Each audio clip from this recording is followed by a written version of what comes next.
Hello students, आज हम करने जा रहे हैं क्लास 7th का chapter 4 that is heat part 1। In chapter 3 you learn that woollen clothes are made from animal fibres. तो हाँ बच्चों, हमने थर्ड चैप्टर में ऑलरेडी एनिमल फाइबर्स के बारे में पढ़ा था। You also know that cotton clothes are made from plant fibres. आप सभी को पता है जो सूती वस्त्र होते हैं, कॉटन क्लोथ्स, बेसिकली वो किससे बने होते हैं? प्लांट फाइबर से। We wear woollen clothes during winters when it is cold outside. और कॉटन क्लोथ्स को बेसिकली हम समर टाइम में प्रेफर करते हैं, जबकि सर्दियों में हम वुलन क्लोथ्स को प्रेफर करते हैं। Woollen clothes keep us warm. Woollen clothes basically हमें करते क्या है? वह हमें गर्मी प्रोवाइड करते हैं।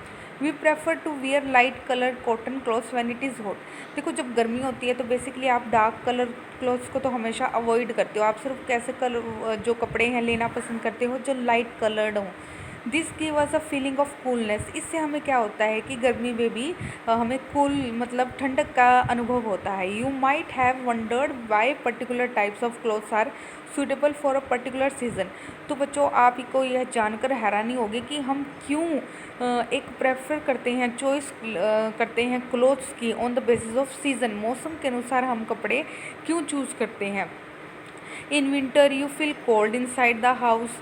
अगर बात करें सर्दियों की, तो आपको सर्दियों में घर के अंदर भी ठंड लगती है। If you come out in the sun you feel warm. और अगर आप बाहर जाते हो तो जैसे अगर गर्मियों की बात करें तो आपको बाहर बहुत गर्मी लगती है। In summer you feel hot even in side the house. अगर बात करें गर्मियों की, तो गर्मियों में तो घर के अंदर भी हमें बहुत गर्मी लगती है। How do we know whether an object is hot और कोल्ड? तो यह तो बात बच्चों मौसम की हुई, लेकिन अगर किसी वस्तु को पता करना हो तो हम कैसे कहेंगे यह ठंडी या फिर गर्म है? How do we find out how hot और कोल्ड एन ऑब्जेक्ट इज़? और यह हमें कैसे पता चलेगा कि कोई भी ऑब्जेक्ट या वस्तु कितनी ज़्यादा गर्म हो सकती है और कितनी ज़्यादा ठंडी हो सकती है? In this chapter we shall try to seek answer to some of this questions. तो बच्चों, बेसिकली आपको यहाँ इंट्रोडक्शन के द्वारा यह समझ में आ गया होगा कि हमने पढ़ना क्या है।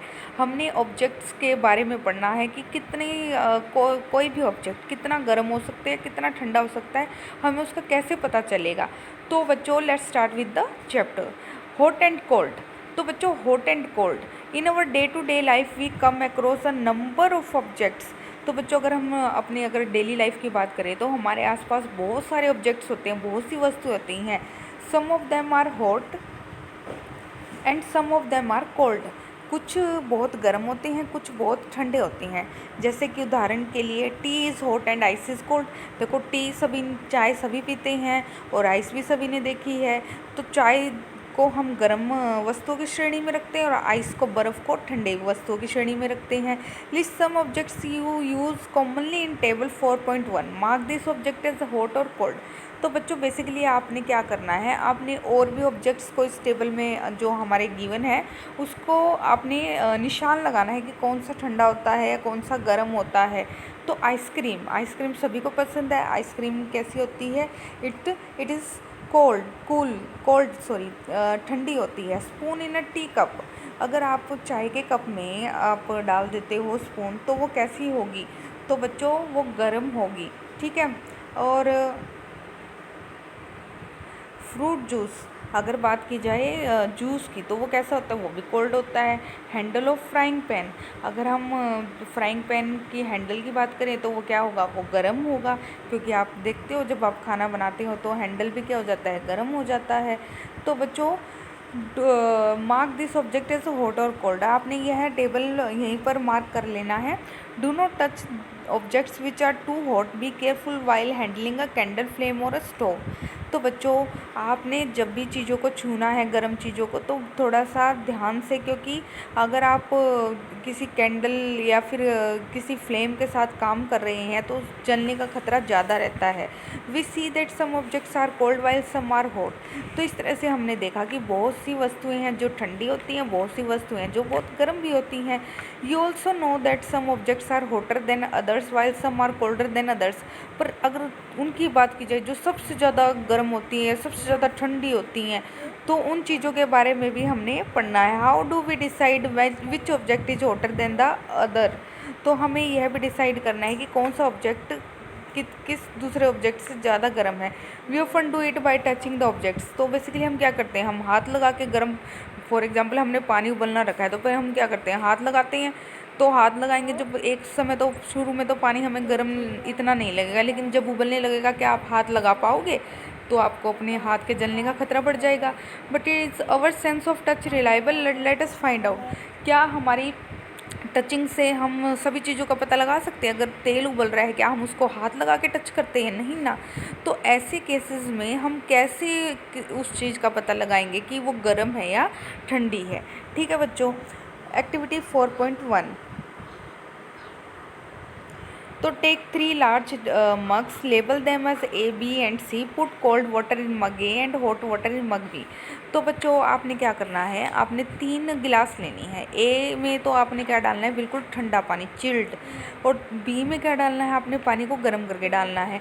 Mix some cold and hot water in mug C. और मग सी में आपने क्या करना है बच्चों, आपने थोड़ा ठंडा पानी लेना है और थोड़ा गर्म पानी लेना है। Now dip your left hand in mug A and the right hand in mug B.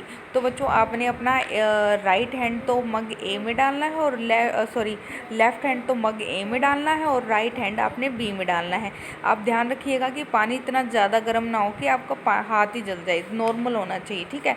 After keeping the hands in 2 mugs for 2 to 3 minutes, put both the hands simultaneously mug सी।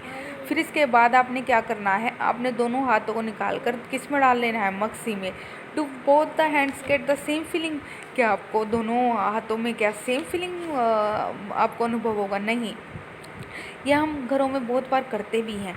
जब हम ठंडे पानी में हाथ धोते हैं और एकदम से हम गर्म पानी में डालते हैं, तो एक नॉर्मल हाथ डालें अगर आप गर्म पानी में, उससे थोड़ा अलग अनुभव हमें मिलता है। तो ये बच्चों ऐसी एक्टिविटी है जो आप घरों में कर सकते हैं, लेकिन आपको थोड़ी सी केयर बरतनी होगी, क्योंकि आपको एकदम से उबलता पानी भी नहीं लेना है। मेक श्योर कि वाटर इतना कोल्ड हॉट ना हो कि आपका हाथ बर्न हो जाए।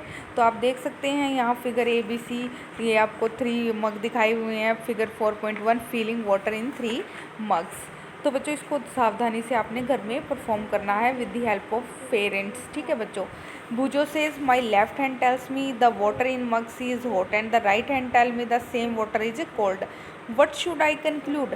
भूजो क्या कहता है कि मेरा जो लेफ्ट हैंड है वह कह रहा है कि जो वाटर है मग में सी में वो हॉट है, ठीक है।